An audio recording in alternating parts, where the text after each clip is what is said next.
The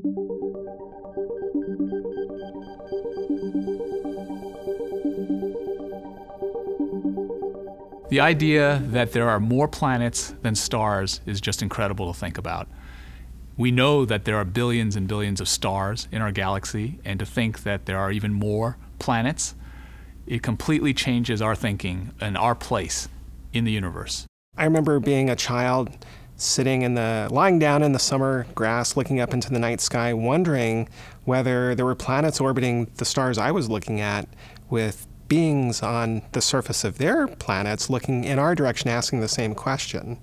And so what more planets than stars means to me is that we have the hope to eventually find out whether the answer to that question is yes or no.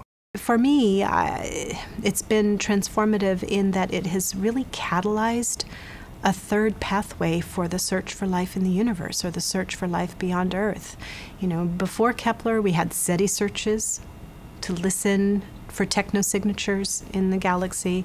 We had solar system exploration that was searching for life, you know, and hiding in niches in the solar system, maybe in a subterranean cave on Mars, or underneath the ice on Europa or Enceladus. But the third pathway was opened up, I think, by the sudden realization that the nearest potentially habitable planet could just be a stone's throw away, that there are tens of billions of these planets in our galaxy alone. I think that one of the things that was most amazing about the Kepler mission was after the 2 reaction wheels died, and I was convinced that the mission couldn't continue because nobody had ever considered operating Kepler with only 2 reaction wheels. And the brilliant scientists and engineers who are working on Kepler came up with the scheme that we've used successfully for several years to operate Kepler in its K2 mission, of using the pressure from the sun's light to hold Kepler in place instead of a 3rd reaction wheel. I mean, that just makes you think that, you know, when something breaks on a satellite, well, we can figure it out. We can make it work. That's fabulous. Ever since I was a little kid, I was interested in space. I wanted to be an astronaut. You know, things like the glasses meant that I couldn't do that. So I became an astronomer instead. And when the opportunity to join the Kepler project to discover new planets around other stars, I grabbed that immediately. I really wanted to do that. And it's been a really inspiring mission because we got to discover, you know, all of this new stuff that nobody ever saw before. Growing up, I read a lot of science fiction and watched a lot of science fiction films. In all of those movies and books, it was taken for granted that planetary systems were common. So I think I grew up with that expectation. But until the Kepler mission, there was no basis to assume that planetary systems were really that common. With Kepler, we've hinted that perhaps some of those science fiction stories could become reality in the future. By studying this universe, we ultimately start to understand our place in it and understand where we come from, what our future will be, and why we exist, which I think is one of the most fundamental questions we can ask as a human species, is where does all this stuff come from? And Kepler has provided key answers by answering the fact that planet Earth is not alone. There's planets everywhere in our galaxy.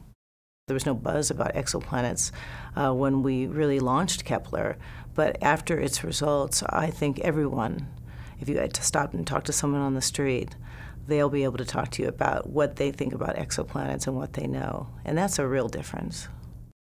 I saw this, an article recently, and it is depicting a cave wall painting from 18,000 years ago, and it showed, for example, the first time that our ancestors were thinking abstractly.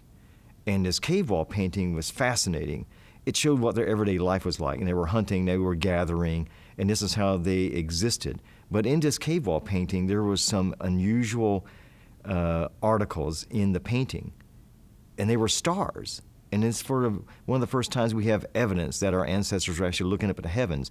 They might have known what they were looking at, but fast forward thousands of years to the 21st century, and here we are with a machine that is now probing those stars, allowing us to find planets. Most people in fact, everybody I work with on the project This wasn't a 9-to-5 job for them, and they wouldn't have lasted if it had, because this mission, this is 8, 10, 20 years of some people's lives. What kept them motivated is they were, everybody was passionate about the science. They were excited about finding those exoplanets. We found so many fantastic and exciting planet systems out there, none of which look quite like what we have at home.